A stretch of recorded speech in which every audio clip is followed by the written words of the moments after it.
I spread my wings and I learn how to fly. It's VGC, the video game podcast, with me, Jordan Midler, Chris Scullion, and Pete Donaldson. This week, we say a fond farewell to an industry legend. But first, how's it going, folks? PTD is on the pod. How are you doing?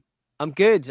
I'm resident in London at the moment in the Stack Studio, Studio One. We've only got one. I don't know why I said Studio One, but at this moment in time, I feel like I'm kind of batting down the hatches in a sort of Dead Rising style situation where there's sewage rolling down the corridor here at Stack Towers, which is not ideal. So when people talk about the video game Dead Rising, and we will come on to talk about the video game Dead Rising, I believe, nobody ever talks about how stinky those shopping centres were. Oh yeah, because of all the zombies. I think in many ways, I feel like I'm in Dead Rising. This is an industry activation. So you say there's sewage. Is it like, what are we talking here? Is it just like minging water, or is there like full shites running down the hall? It's minging water, but with like a kind of, like is it Goldschlager or whatever? You know that sort of that liquor. That liqueur that's got bits of metal floating in it. Mm-hmm. Similar image. Good. So the metal is the bad stuff, you would say? Yeah, it's the bad stuff. People are eating their breakfast. The dirty. We should probably who eats their breakfast watching VGC the video game podcast? Write in if you do. Chris Scullion, how are you? Hello, I'm good. What was your lyric today? It was from Breakaway, a song that was made popular by Kelly Clarkson in the early 2000s, but was in fact written by Avril Lavigne. So when Avril Lavigne re-released her breakout album, Let It Go, she re-recorded it because at the time she thought it was too poppy for what she was trying to achieve. But it's a banger. I really like Avril Lavigne. I'm a secret fan of early Avril Lavigne. Oh yeah, first three albums. Come on, My Happy Ending, Complicated, like just banger after banger. She went a bit racist with the kawaii stuff, but yeah, that was pushing it a wee bit. But I think when you have a massive kind of fan base in Japan, you do feel like you own it a little bit and you can get away with it. But turns out it's like when Ariana Grande had did she have like barbecue grill written on her hand or something? She had some kanji written on her hand, and because she spoke a little sort of conversational Japanese, she thought she'd get away with it, but I think the Japanese went, "You're weird, don't like it." Ariana Grande's approach to race has been very much kind of a grab bag because she is demonstrably a white woman, but she's been doing some of the old black fishing, this concept of like white people tanning themselves to the point where they look a different race. She's a weird egg. She's gone out with the guy that played SpongeBob on Broadway. I should note that when we're talking Kelly Clarkson, My Life Would Suck Without You is a certified banger. Since you've been gone, I know it rips off the song Maps by the AES, but I mean that's got to be top 10 pop songs of the last 20 years, surely. It does rip off Maps. That's the first time that's ever occurred to me. Maps is a rock band staple. It is, yeah. Big drumming intro, beautiful. Yeah, and it's once you learn that rhythm, that dub dub dub dub dub dub dub. Once you get that nailed, yeah. Oh God, I want to play some rock band. But instead, I'm in a corridor of sewage. This is the thing, Pete. When you were building out you have two offices at Stack Towers that I've been to. That I'm on Chris, me and you're on the wall of one of them. Finally. Yeah, finally I'm on the wall of something that without the message "Do not allow in." He's got dodgy £10 notes. Was there ever a temptation to do the deeply millennial thing of like putting arcade cabinets and ping pong tables and all that shit? I think they have trouble selling units here at the kind of building that we're in. I wonder why. Probably something to do with the sewage. But like they did turn one into a prayer room, which is now rapidly filling with their sewage, and the other little room that they couldn't sell or rent out was pretty much I think they've made like a games room. They've got one of those like long sort of golfing sort of little games where you can golf. They have not included a putter, so you can't really sort of get involved. There is a ping pong table, so the more competitive and aggressive members of staff here at Stack do enjoy battering a ball around of a Friday afternoon. But I'm just not very competitive. I just hate ping pong, guys. I just hate it. Yeah, I'm surprised you've not filled that room with like the classic football YouTube style. Like here's framed shirts and here's yeah, like scarves, yeah, anything all like that that. kind of Really, stuff. we went down that path a little bit, but things just it's just very hard to make it look fresh and new, isn't it? Whenever we did like we've done so many TV pilots over the years, and nobody ever picked it up for obvious reasons. And they'd always insist on it'd always be a last minute kind of set dressing. I know for the demo we'll just put like a football in front of you. It's like, oh god. Fantasy Football League circa 1997. It's just exactly. They're all trying to replicate that, or I think the more insidious thing is when they try to replicate like the Sky Sports News, like chyrons and all that stuff, like all the analysis, like that fucking Goldbridge cunt. Like that's the last thing I want to watch. Like, although anytime Man United or England perform poorly, straight on TikTok to watch. Straight on there. Let's see what he's been up to. Yeah, I mean, he's a total charlatan. His real name is Brett de Cesar, which not a lot of people speak about. Right, okay. He's a former Polis. He looks like a former policeman, doesn't he? He's got that head shape. I don't know what it is about policemen. They all got that big old head shape. He was saying they've got a point to all those people looting a shoe zone over the weekend. Chris, what did you get out of the shoe zone? Anything good? More Clarks. So like when they start looting Clarks, I've got my phone set up for a notification. I'll be down there with gusto. Getting myself a pair of sensible shoes. Speaking of sensible, I have an energy drink review this week. Ooh. I picked up one that I've never even tasted. This is Lucozade Alert Cherry Blast. This is a high caffeine version of already a caffeinated drink. I quite like that one. I should note. Right, is it sugar free? No, it's not sugar free. Unfortunately, it's sugar rich. It's full of niacin. Weirdly, look at Lucozade. Lucozade is registered at Stockley Park, which is also where they do VAR. So, no wonder they get things wrong. They're hot to trot. They're off their heads on it. Off their absolute tits on Lucozade. Let's have a taste. I should stress, while Jordan is drinking, this is my favourite of the Lucozade Alert series. Right. What are the other flavours? Because Lucozade, obviously, historically, was the energy drink before we had the caffeinated energy drinks. They got us through hangovers for decades. You'd always bring someone. It's actually not too bad. It's like it's not super carbonated. It almost tastes like a melted Tango Ice Blast from the cinema. I'm getting like light notes of cherry, but it's not like ripping me apart. Right. See, back in the day when they used to do Lucozade in the glass bottles with the dimples on them, and you would always bring one in to the hospital whenever somebody was sick. You'd bring them a bottle of Lucozade, as if a room temperature bottle of a fizzy drink was going to make them better. Yeah, Lucozade in a packet of grapes or something like that. That's peak Scottish hospitalisation. Once when I was in the hospital for some throat-related ailment, that I used to get like throat infections constantly when I was young because I was smoking so much hash. But they made me drink pure glucose, just like thick. And it was horrible because you couldn't really drink it because it was like PVA glue. So I was just, I was like, oh, why am I being afflicted by this? And like a weird, like a dragonfly or something eating something out of a flower. It was like melted candle wax. Like, and to make it even worse, because the NHS has been so dramatically underfunded, they were like, oh, just go and sit in there and sit at the window. In this ward full of old people, fucking farting and shiting themselves and talking pure loudly, and knowing that they're on the brink of the other side, and I'm sitting there drinking this glucose, being like, I wish I was closer to death than they are, because this is a terrible experience. That reminds me of, did I tell you about when I went to Cadbury World? Oh no. And we did a tour of, they toured the factory, and at one point they give you, you walk in, and firstly they jam a fistful of chocolate bars in your hand as you enter, say, here. You know, like, cheers, Dad. Just walk around with these the whole time. And you should have given me those at the end. And then at one point there's like a big machine mixing chocolate, and they take a cup and put it into the machine and give you it, and it's like full. It's like just chocolate that's just straight out the thing. And because it's not like had a chance to cool or anything like that. So you take it and you put a big spoon of it and put it in your mouth and eat it.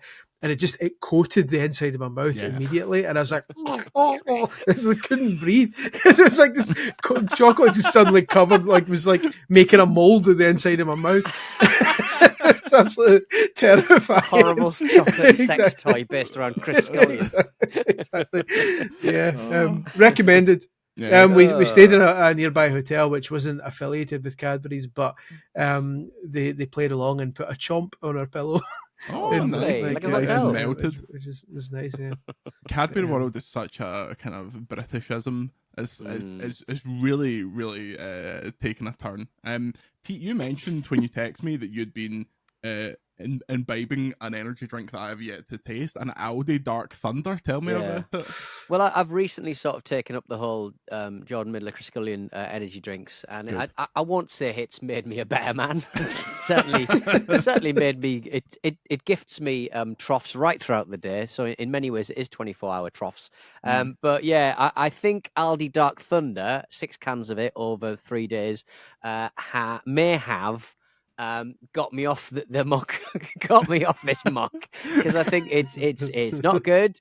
It made me feel bad inside, and I think I'm going to stop. So I've had 2 coffees a day. I've not had an energy drink, but that said, I did have 7 hours sleep, so that could be connected. But not great. 2 out of 10. But if you are looking to methadone yourself off the hard stuff, maybe that's the thing. 'Cause it's so gopping, nobody should be drinking it. People made a good point the other day that we've really been too American centric with our energy drink reviews, and we should be reviewing things like Boost, which is like a Scottish staple that you can find in pretty much any kind of crap news agent. I feel we've let ourselves down by not touching the Tyson Fury ones yet. Here's the thing, right? Let me go behind the curtain with you. The boxing game came out recently, and as soon as I was sent PR, I sent the PR person, who's a friend of mine, an email saying, if you get Tyson Fury on this podcast, I'll do whatever you want for the rest of your life. And that would have been the ideal moment to review his energy drinks to his face, tell him they're shite. But alas, it's not materialized. But I don't want to give up hope. So I feel like we wait for, because the Tyson Fury energy drinks are everywhere. Presumably they can't sell them. They can't get them off the shelves. Every time I'm in WH Smith, there's thousands of them. It can't be good. Nothing that man does is good, so I can't imagine it's good. Other than boxing, obviously. Oh yeah, he's quite good at that. Not brilliant. You just get beat off the Ukrainian, Donny. So. Yeah, but was that not the first time he never lost? I can't say I'm a well-versed boxing fan, but still a loss. Anyway, speaking of loss, story number 1, Game Informer magazine to close after 33 years. The longest-running US games publication has closed its doors after 3 decades. A letter posted to X, which was not written by any Game Informer staff, reads, after 33 thrilling years of bringing you the latest news, reviews, and insights from the ever-evolving world of gaming, it is with a heavy heart we announce the closure of Game Informer. Following this, the website has also been taken down. The staff were informed 30 minutes before this announcement that the website and the magazine would close. The website now just leads you to a landing page with this letter. The X account has also been deleted. Chris Scullion, this is shite. Yeah, it's terrible. Game Informer is like a proper institution in games journalism, to the point that I think the best compliment I can give them is that even until recently, I hated them because every time there was a big, massive exclusive, you go, "How the hell did Game Informer get that before literally anyone else in the world?" Then you go, "All right, because it's Game Informer," and that's just what they do. They were always. Because they've been around for so long and because they got so much clout and because they had so many contacts and connections, they always managed to find these amazing exclusives, and they were a great publication. So yeah, it's a shame. It's always a shame when any publication closes down, but for one to have gone for this long, similar to when CVG shut down, that was at least 30 odd years after its inception. So yeah, it's poor. Game Informer is so iconic. And I said this on Twitter, but Game Informer is so iconic that despite never living in a country where we could actually buy the magazine, you still knew all the editors. I saw the former editor-in-chief, Andy McNamara, who now works at EA, in a hotel lobby, and I was like, oh my fucking god, that's Andy McNamara. That is an actual, one of the general totems of this industry, right there with Jeff Gerstmann, been doing it 30 plus years. He was there from 1991 until 5 years ago or whatever. And speaking of Gerstmann, this is a stat from him, but at one point, Game Informer was the 3rd most read publication in the entire United States.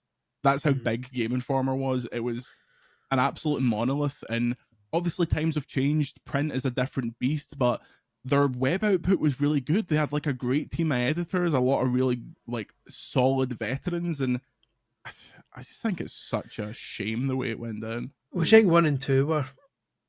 I'm guessing Presumably like the Sports New York Illustrated Times or something. Well, if they're talking, I would guess Sports Illustrated and Rolling Stone. Something that's my like guess. that, yeah. Or Spin Playboy. magazine. Playboy, yeah. Oh, here. What a selection of articles. Yeah, I know. my favorite thing about Game Informer was like back in the day, like N64 times. Their covers were always wonderfully janky, so you knew that the writing was excellent. Whenever they're like, if they spent more time on the cover, you're like, oh, you know, the writing's not going to be quite so good. But you could tell that they were so good at the job. And like you say, they would come out with stuff, and you're like, Game Informer were always like listed. To be honest, just in parallel with VGC, to be quite frank, you know, with the scoops and all that, even up to recent times. So yeah, go well, Game Informer, and the people who found themselves in it. It's just so shit the way they handled it. Like, you know that Kingdom Come trip I was on last week? Wes from Game Informer was on his way back from that trip when they sacked everyone. Like, he didn't have access to his phone because he was on a plane, and he landed, and he was and like his whole team was gone. Like, it's just everything about it has been like really grim. Like, obviously, for those who don't know, Game Informer's owned by Stop. I always get them mixed up. GameSpot is owned by Timur Hussein exclusively. So GameStop, the US retailer, owns Game Informer, and by all accounts, like this letter that you partly read out, like, wasn't written by anyone at Game Informer. It goes on to say, from the early days of pixelated adventures to today's immersive virtual realms, which you know for a fact, not one person who's ever played a game would ever write that. And then, like, someone who had access to the Game Informer account, one of the editorial team, wrote a proper farewell. Basically said we should have a proper farewell, and then GameStop just shut the entire account down, like deleted the account, so that the farewell even has been wiped off the internet, which is just the final insult of it. They've hidden the account because immediately after this happened, I tried to register Game Informer on Twitter so I could give it to Ben Hansen and let him like run it, but they still own the handle. They're just hiding it. Speaking of, a lot of efforts have sprung up in the wake of this to preserve Game Informer because it is a legitimate, huge repository of gaming history, cancelled games, interviews that were never translated to the online portion back when that wasn't a huge concern. So check out MinMax, friends of the show. They are Ben Hansen used to work at Game Informer for 10 years. They have a real vested interest in keeping this alive. They just posted an episode of the MinMax show featuring the vast majority of the former Game Informer editors that you can go and check out. There is also a final goodbye letter that is circulating from the actual editor-in-chief of GameSpot, Game Informer, which you can see on Ben's Twitter, Dan Reichert's Twitter. He's also former Game Informer. Basically, all the former GI people have posted this letter. Go and check that out. It's really grim. It makes you think. Now, I'm in the airport a lot, right? And every time I go to the airport, I check out the gaming magazine section. And it's no secret that it's been shrinking to the point where it's no longer a section. It's like 3 titles. It is Edge, it's Play, it's PC Gamer. Retro Gamer's there as well. So to be fair, it's like it's 4, but there's no official Xbox and PlayStation magazines anymore.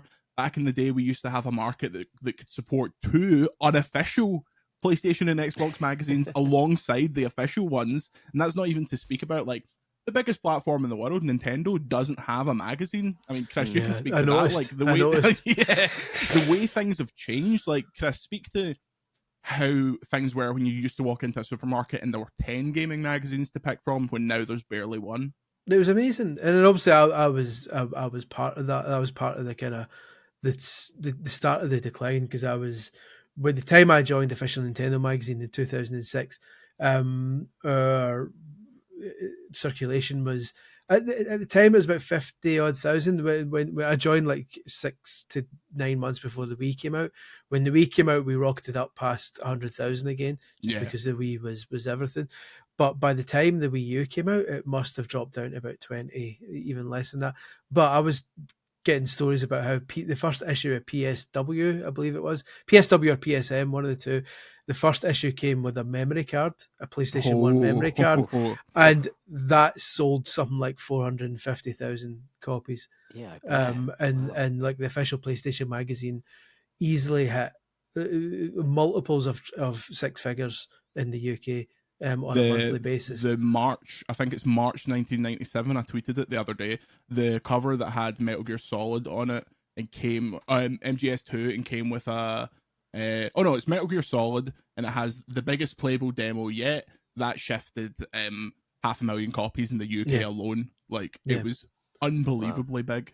Yeah, and obviously the internet killed a lot of that, but obviously we can go into this in another day in our podcast. But I believe that those magazines are kind of necessary, because even online we're obviously doing our bit, but it's going the way of influencers and YouTube and the like, and even websites are becoming a dying breed, and it's not a good time. For it also just informed so much of the format of what the internet eventually became, because when we post features that we want to be really in depth, we refer to them as like mag style features. Like if you go on VGC and see like a 3,000 worder that's got like multiple interviews weaved through, we in the Slack talk about that being like, oh, we're doing like a mag style one on that, as opposed to like a 700 worder that you just like spaff out. Like it's an important part of like the fabric of games media that still exists. And also those features don't do as well online. Yeah. Because people are tuned to reading shorter articles. Like when you have a big massive article in a magazine, you're going to get more eyes on it, because the people have already paid their money for that magazine. They're already committed to the publication. They've got it in front of them. They think, well, I've paid for it, I might as well read it. Whereas you do a lengthy feature on something like VGC, and it's not going to get as much traffic as like a news story would, because people start to go too long. Or they'll not be 100% interested in the topic, and rather than going, I'll give this a shot because I paid for it, I'll look at it, they just go, nah, next. And even from us, we're like, well, I should probably. There'll be 5 news pieces in that you need to kind of strip the bones of and put out as like 250 worders, so that it doesn't just get buried. And it's grim. Like the other side of it is there are gaming magazines aimed squarely at kids. Like I think there's one called like 110% Gaming or something like that. That's just which is like Fortnite factually impossible. Pokemon. Yeah, it's impossible. Yeah, as we learned, but it's sad. And honestly, the saddest part is I've been expecting this announcement from 1 or 2 of the big UK mags for a long time. So it's also mental that they didn't even try and like sell it. Like the name Game Informer has clout. You could have sold that to someone, or kept the online business and sold just the online portion of it to someone. Like, well, they'll just be sitting on IP until there'll just be some investment firm that just kind of will have about 3 or 4 different big titles like this that they'll just kind of they'll be rebadging it in about 10 years' time, and nobody will be interested because it's rubbish. They'll just have an AI content farm that they'll put the Game Informer name on, and it'll be a piece of shite. I spoke to some GI people and told them that when they have new things to shout about, our door is open. So more from them in the future. Go well. You deserve so much better than GameStop. Story number 2. This is one for Pete Donaldson. He will cry. Dead Rising Deluxe Remaster will no longer grant erotica points for taking photos of ladies. In the original game, a player used the camera to take photos of ladies. They would get FP points, which is what you use to level up for photographing the cleval and the arsehole areas of these ladies. That has reportedly been taken out of the Deluxe Remaster, according to Famitsu. Pete, because that's the darkest day in the history of our sport. The idea, I do kind of sort of remember it because I clearly did it, but like it was a very different world and a bad world and awful. But you do sort of like the idea of like taking a picture of any woman in the game and it's saying erotica. Yeah, that is funny. Focusing on the boobs and stuff, not funny. but just any female character in the whole thing, and Yeah. flashing up erotica is just so wonderfully incel. I kind of respect it. I think it'd just be funnier if they just did that. But yes, I can understand why that anachronistic nonsense will remain where it remains. To me, it's like it speaks to obviously Capcom Dead Rising. It's a Japanese game. There is you could almost get away with it in like a Japanese kind of how's your father humor style way if it wasn't. It's pretty leery is kind of the problem with it, and the societal aspect to surreptitious photographing of women in Japan, isn't there? So there's a reason why when you import a camera or a mobile phone from Japan and it goes bang every time you take a picture, because all of the men are scumbags. Yeah. That's why there are women-only trains. That's why Chris Scullion has made all his money importing UK iPhones to Japan. This is Scullion. This is something I kind of expected to happen, because when it's in that era of games just before the woke revolution where you still had like a little bit of this. So yeah, I mean, it makes virtually no difference to the actual gameplay of the game, but it's something that... This is like you're going to get people going mental. There's a single mission where at one point you're in the kind of safe house and one of the women starts like doing like sexual poses and asks you to take photos of her. So it's the one point in the game where you're actually allowed to take photos, and so you got to imagine that bit's going to be taken out if you can't get that. So you're inevitably going to get people taking this to ridiculous extremes and saying, I can't believe that this game isn't 100% complete anymore, that they've removed I see a part of the game that no one ever cared about. No, and also, how many of those people will have bought the last Dead Rising, which means they're not making any new Dead Rising, because it was 18 years remaster. Ago. But it's right. I remember at the time playing it and going, but then laughing at it because, like you say, it's daft. But even back in 2008, 2006, going, that's a bit. It's like pure. It's like puerile, and I don't think it's like insidious or nasty. It's just a bit leery. It's a bit. It's a bit gross. But yeah, it's not suitable for now. But yeah, at the time it was like, oh, Capcom. Yeah, exactly. It's the easiest thing in the world to just be like, just take it out. There is a very, very, very, very little known Suda 51 game called Michigan Report from Hell. And it's a PlayStation 2 game. And I think like if you've got it in Europe, a PlayStation 2 copy, it is worth thousands because they made so few of them. You are a cameraman who has to report from various bad situations. Like one of them's like a guy's about to get hit by a train. And one of them, a woman gets like attacked and killed, torn apart by a monster. And as a cameraman, you have to decide whether to film the action, like get a good shot, and at which point you have to actually interfere and save them, or whether you decide not to. And you're ranked based on like erotica, and like horror and drama. It's similar to Dead Rising, but you have to also decide morally: do you actually pull the guy out the train tracks, like before the train comes, or do you just stand there and keep filming? Do you save the woman from the monster, or do you just keep rolling? And it's like you stand above the train tracks and you go ha ha ha ha ha ha. So it's another one of those games that will never come out, but but a really kind of interesting idea. Yeah, what a game.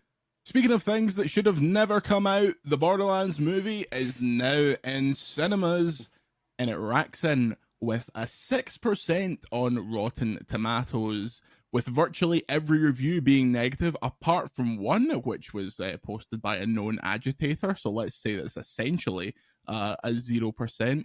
Some choice quotes here. This one is from Peter Howell from the Toronto Star. I'm just picking these at random. 1 out of 4. There are still many cinema turkeys headed our way before the year closes, but this sci-fi gobbler mixes inept directing, terrible writing, indifferent acting, and god-awful CGI into such a stupefying boredom, it feels like nothing could top it for badness. Come on now, I want to see this film. Yeah, I must admit I had no interest in it until it got a 0%, and now I'm morbidly curious. Like one of the best reviews I saw said that the decisions made in making this movie were the equivalent of someone drunkenly ordering chicken nuggets at 3 a.m. I just love how like Sold. Blanchett is tasked, presumably, as some kind of contractual obligation to advertise the film. But in every one, she's been unable to resist saying that it was in the middle of COVID, and my partner said, "This, just get out and do a film for crying out loud. I'm sick of you, Yeah. sick of you just hanging around the house," or something like that. David Fear from the Rolling Stone writes, "It's not a movie for critics, as the saying goes, nor is it suitable for consumption by most gamers, film lovers, or 99% of carbon-based life forms." I wish, like, me and Chris were not invited to the sparkly press screening that all the other game press were invited to, because we are not on the take like they are. So they didn't invite us, and they didn't let us give our real opinions, because we would have been sitting in the cinema going boo.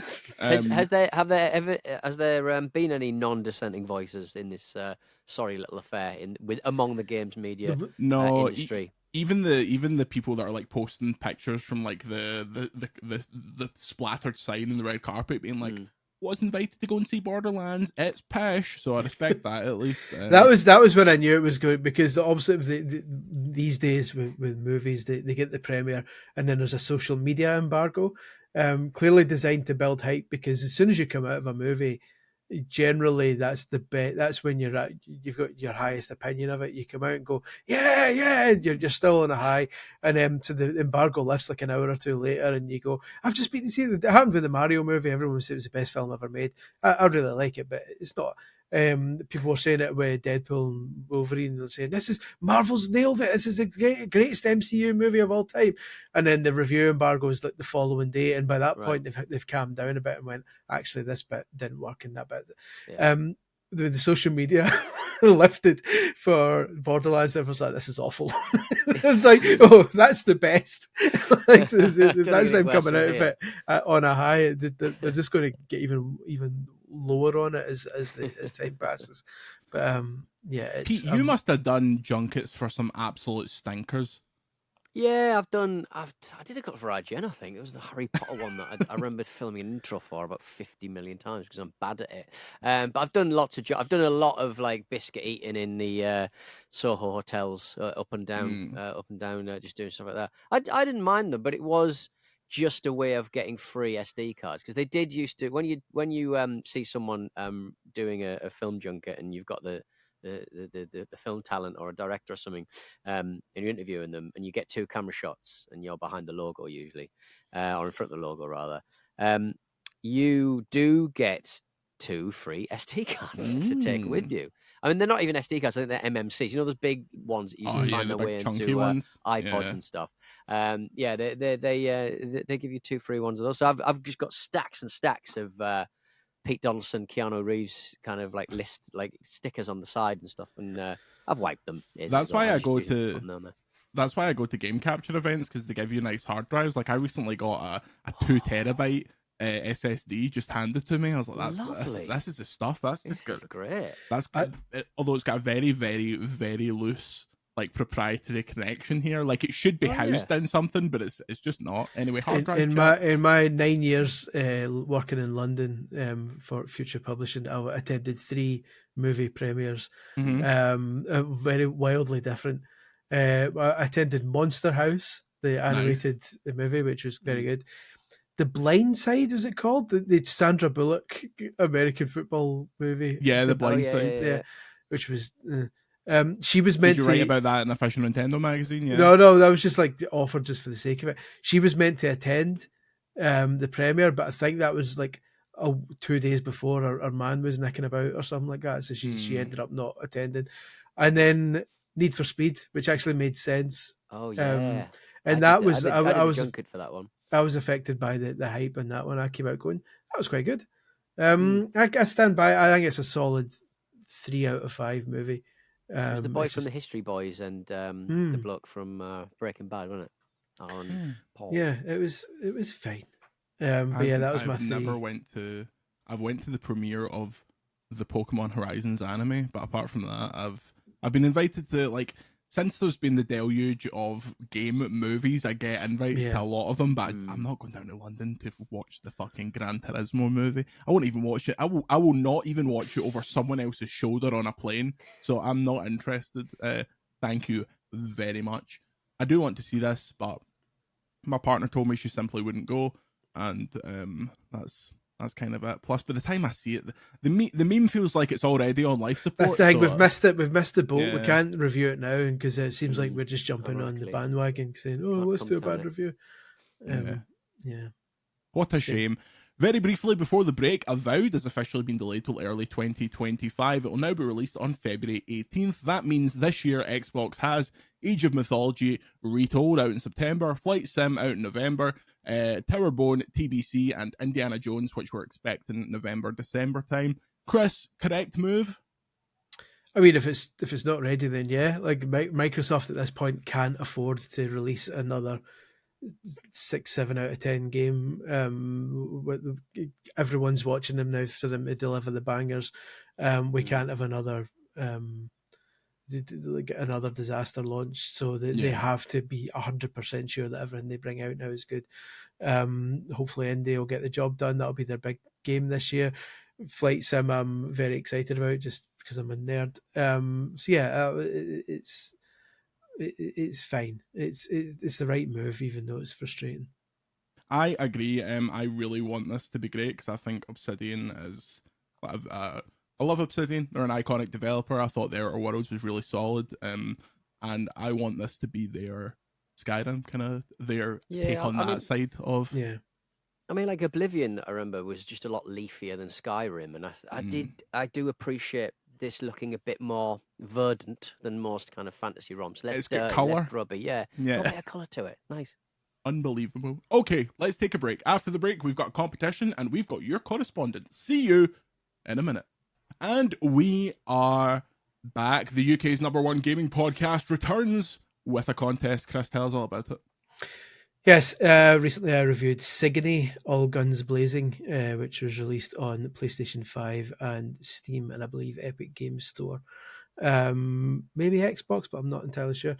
This is a shoot 'em up published by Konami, and Konami hasn't done shoot 'em ups for a while, but back in the day, Konami was synonymous with shoot 'em ups.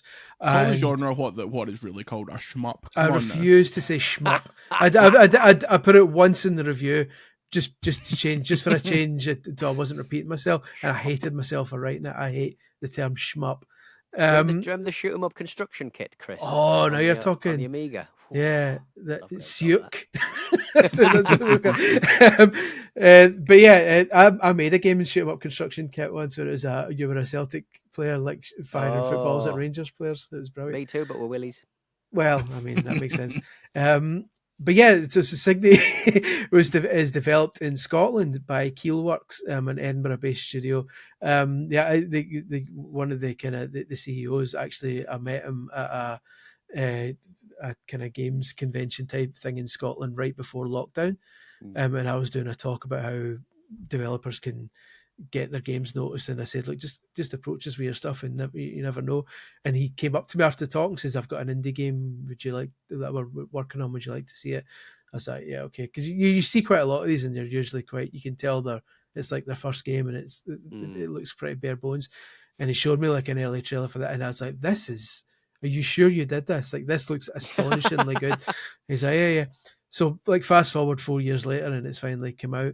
It is a fantastic, and I would be saying this anyway had I not met the guy and had it not been developed in Scotland. That's like the cherry on top. It is a fantastic shoot 'em up.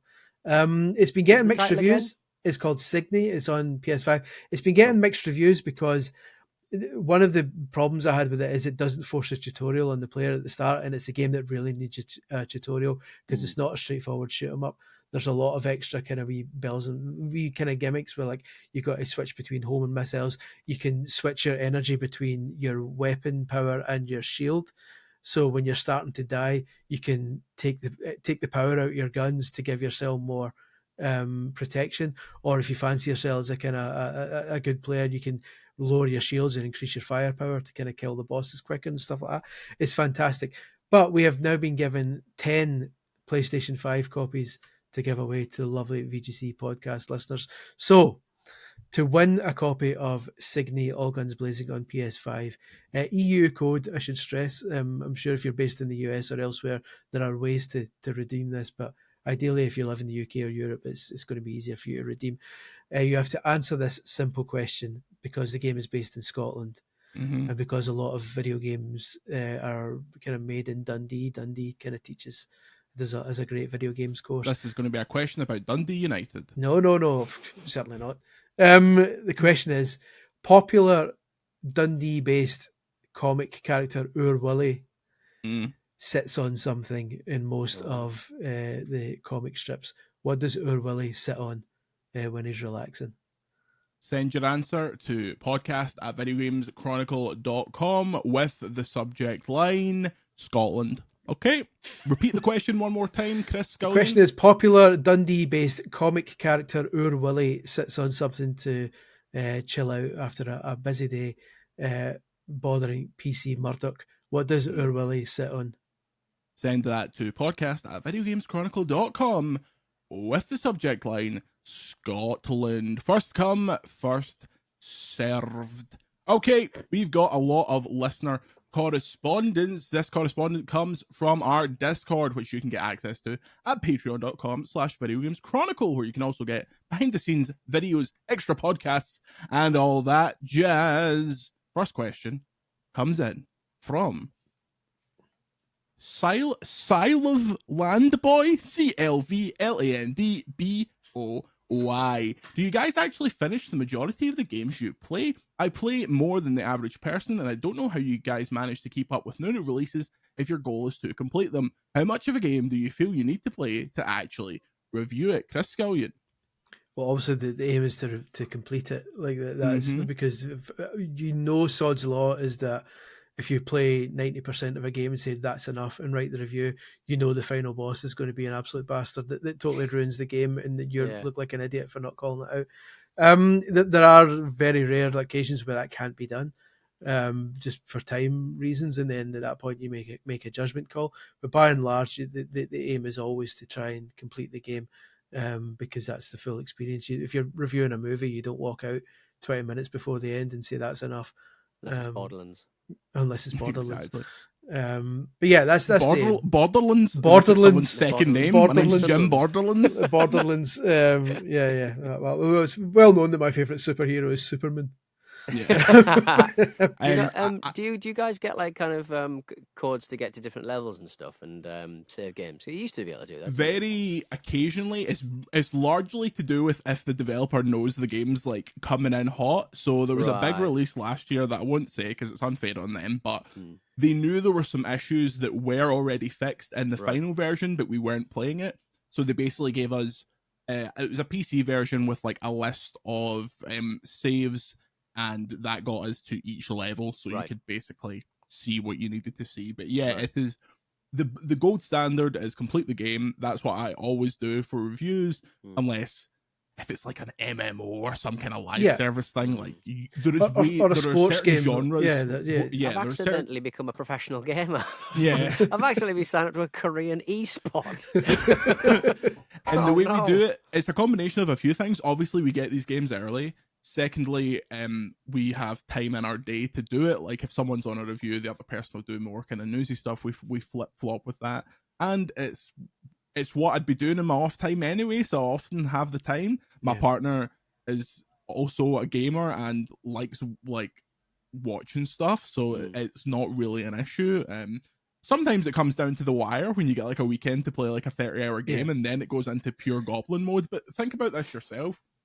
In your life, you've had times where you have done that. That is just like, it's just far more common for us to do it. It does get tricky. Like, obviously, I'm now 41. I've got a kid, and that makes it harder because it's a lot harder for like to get like a 40-hour game on a Friday and the reviews due on a Monday, and you've also got like to juggle the family side of things as well. That makes it harder. Jordan's a young buck with no responsibilities, so he can rinse all these big games. Whereas nowadays, I tend to prefer the ones that could be done in like 15 hours at most. I'll happily take those ones on. Like, but yeah, it's funny because sometimes, like when a developer realizes we're going to get lambasted here for a game that's its puzzles are maybe too obtuse, and people are going to get really annoyed reviewing it. A certain survival horror game I reviewed recently, not naming any games, but let's say Solo in the Night. So, you don't harbour any grudges towards. I don't harbour. I take on all comers. They basically said they within like a day of giving us a review code, they sent us an entire walkthrough for the whole game.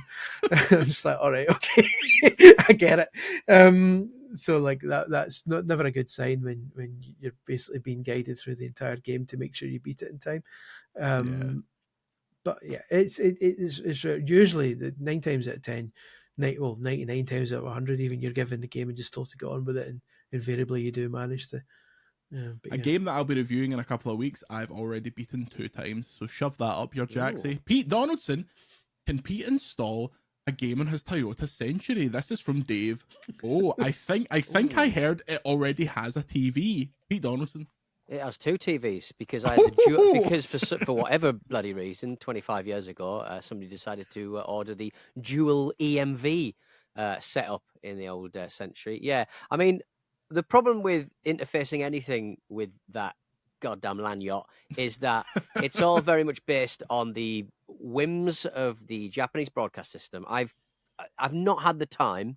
I hopefully soon will have the time to sit down and figure out a way of, because when we usually record the show back in my cabin in my house and not in the Stack Studio, I do have a little telly behind me, and I have managed to get a signal through a modulator, an RF modulator into the back of a television. I think I could potentially do that with the Toyota Century if I had enough time with it. But very much like not being a mechanic, my partner comes over and says, "What are you doing? You're wasting your time. Can you do something with the house?" And I say, "Yes, of course. I'm not a mechanic. If I suddenly get a job as a mechanic, I think I can do some more tinkering."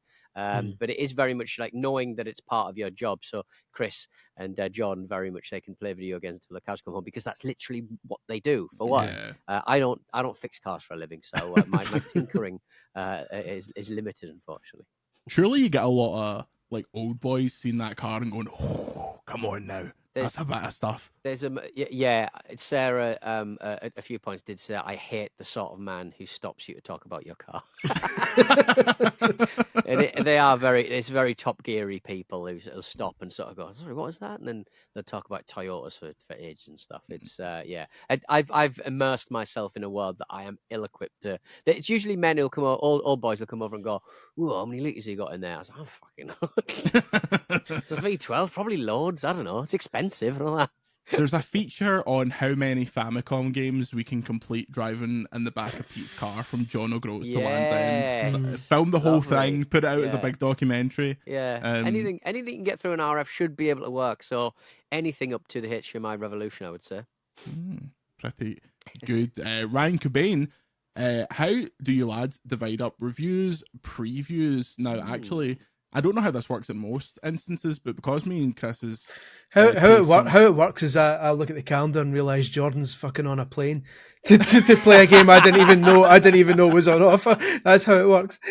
Is it and then I get offered Famicom. I get offered like really weird, like obscure stuff, and go, all right, cheers. To be fair, you have made that your brand. When it's big stuff, we usually do a draft, so we'll put like a list of like everything, because there's obviously stuff that we cross over on.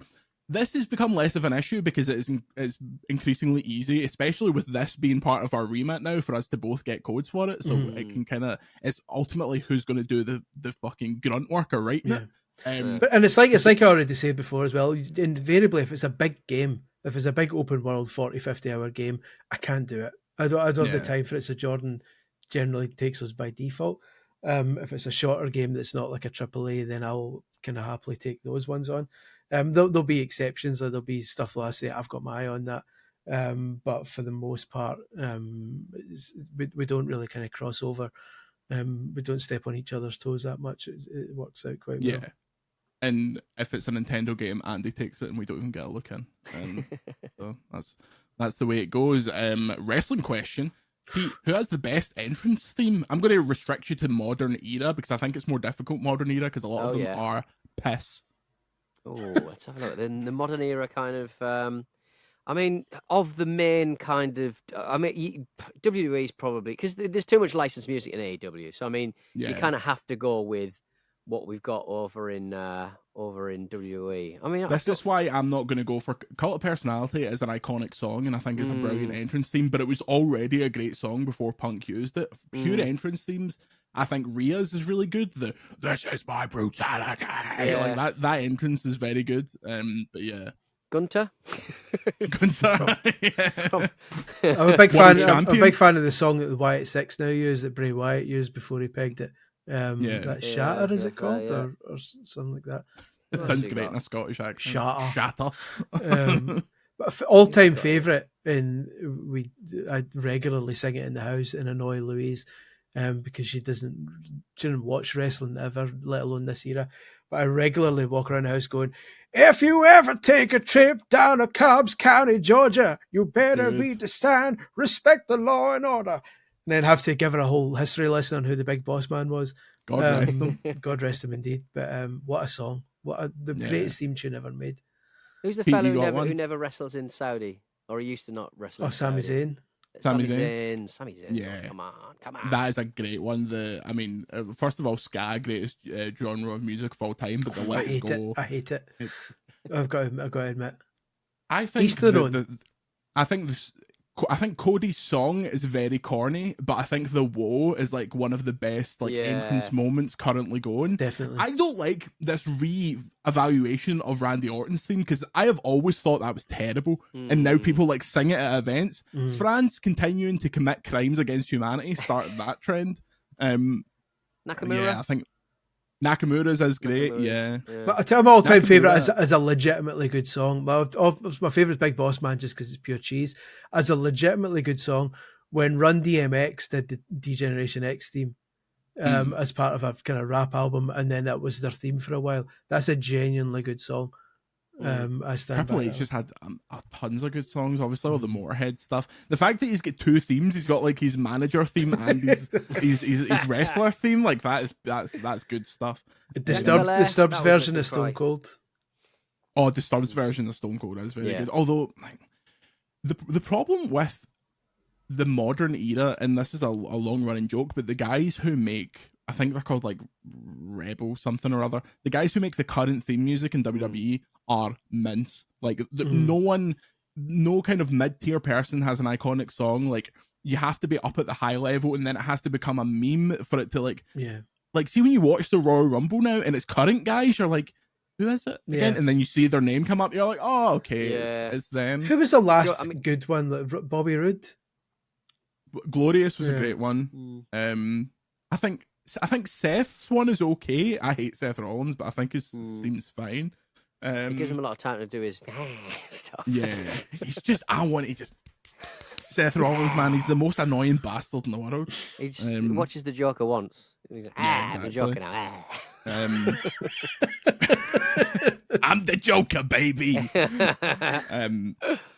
Although I think seeing Big Bronson read Tsunami him like 8 times was a good laugh. That was impressive. That broke 40 ribs. Well, I mean, Joe Hendry's got himself a career out of it. Oh, yeah. It's so weird seeing Joe Hendry do bits that he was doing in the UK wrestling scene in 2015 on NXT now.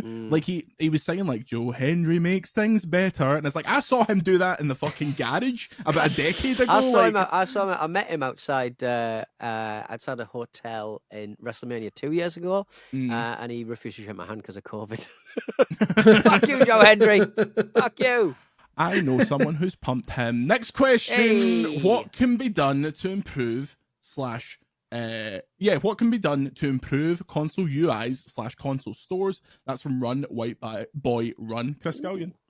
To improve, as in specific ones or just in general? Yeah, like console storefronts, console UIs. Well, I've said in the past before, I want the next Switch the Switch's successor to have a far more fun UI to make it more in line with the 3DS and the Wii U, in terms of like, instead of just a simple grid with icons on it, I want them to get cocky again.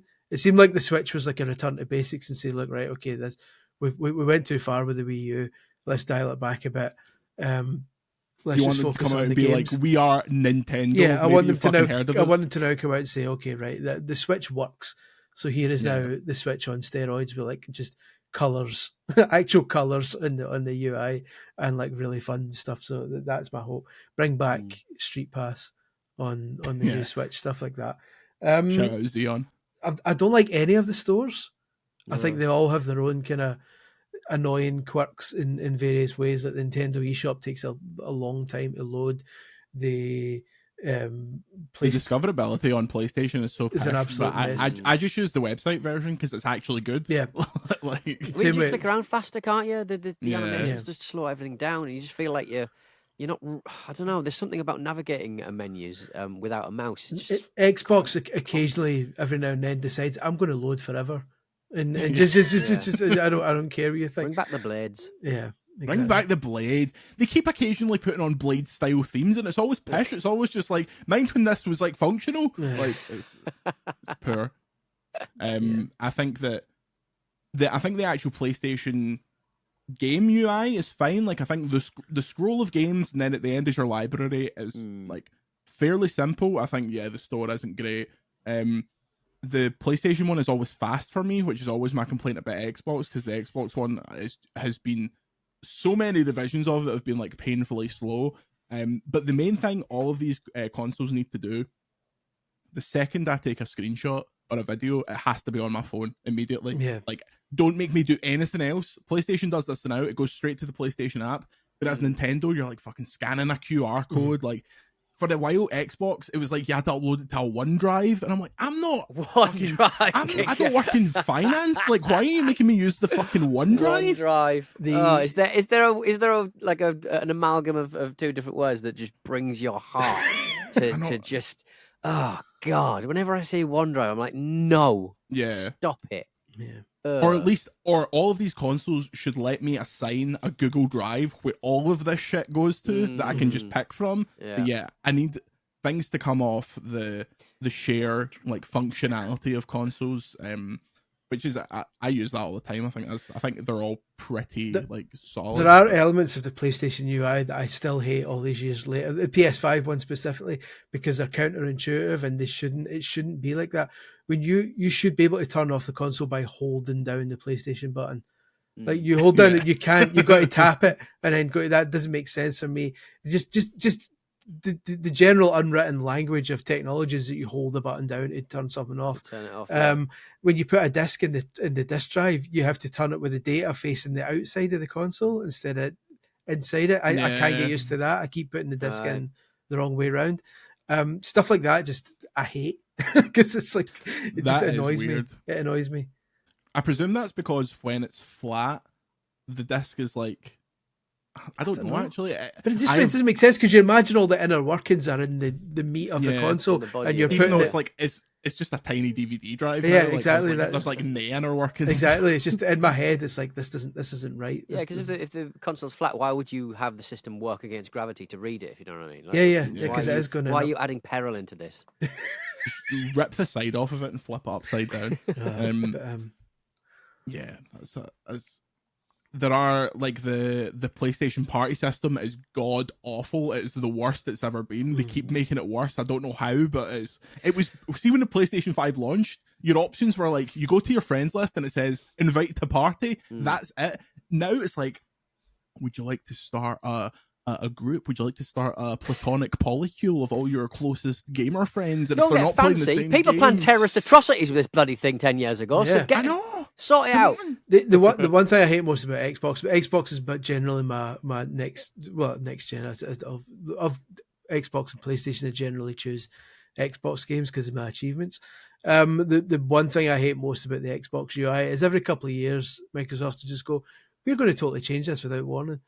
And then you go, mate, I'd literally just got used to it. And then they go, no, actually, your games are now up at the top, whereas before they were down at the bottom.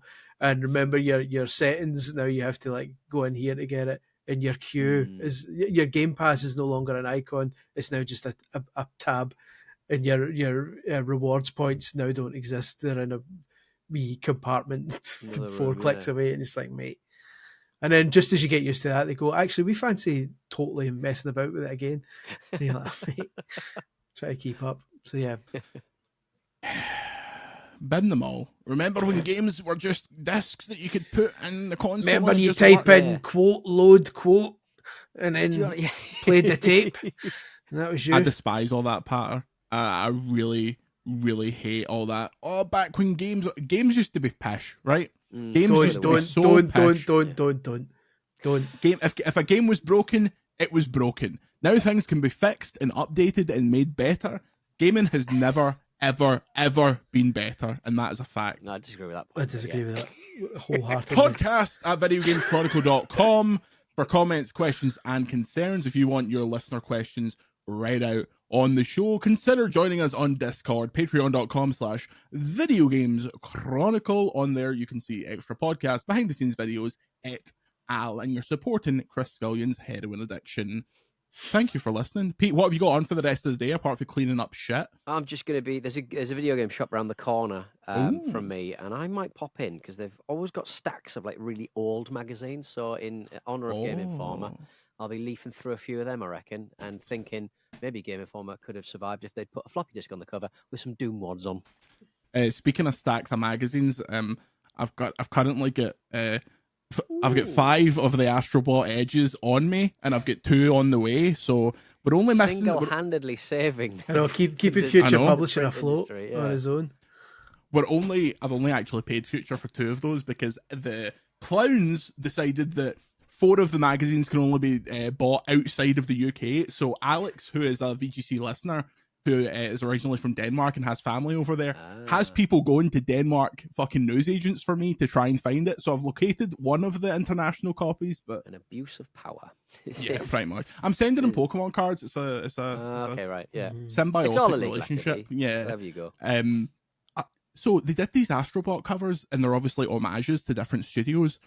I know for a fact that someone who works at a first-party PlayStation studio, who's a friend of mine, reached out and was like, "Oh, can we get like 10 copies of the X cover, like for our studio, since like our characters on the cover?" Yeah. And they were like, "Oh no, we didn't think about that. You just have to kind of get them in the shops."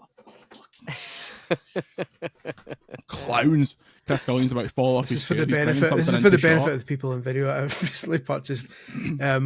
We've spoken in the past about MOC or mock Lego, which are like I've bought My own creation. a rather janky looking Link one, which wow. we'll see how that goes. You build He's got a separate fake leg. weapons and attach them to him, so that could be interesting. I'll report back on how that lovely. goes. And now it's significantly cheaper than the Deku Tree, which I see is 260 notes. I'm not surprised. That is like Lego. Especially because it's 2 in 1. So ideally, if you're a real Zelda collector, you're going to really have to buy it twice. Buy them both, you bitch, and give us your money. Give us your Danish money. Lego my wallet, more like. Yeah. That was the sound of Chris writing 5 more books to afford 2 deco trees. Oh, mate. Anyway, let's get out of here. I'm going to go and listen to this week's Football Ramble and be like, I was just speaking to that guy, Pete Donaldson. Apologies to any Ramble fans who have been jump scared by my voice on the adverts recently. I'll try my best to do a Pete Donaldson impression, but it never quite works out. Your ability to do a vocal advert for any brand is really one of the most impressive things about you. Yeah, It'll be like, a recent sort of development is that they keep telling me to slow down. Really? Which I don't really know what. Let me just get it out. Let me just get it out. Nobody wants any of this stuff. Yeah. Anyway, follow us on Twitter at Jordan Midler, at Scully1888, at Pete Donaldson. Can't tell you what it's for, but there's a lot of stuff coming on Monday. Until then, we'd like to thank the great Grant Kirkhope for the VGC podcast theme. Say goodbye, Chris. Goodbye, Chris. Say goodbye, Pete. Goodbye, everyone. And we'll see you next time.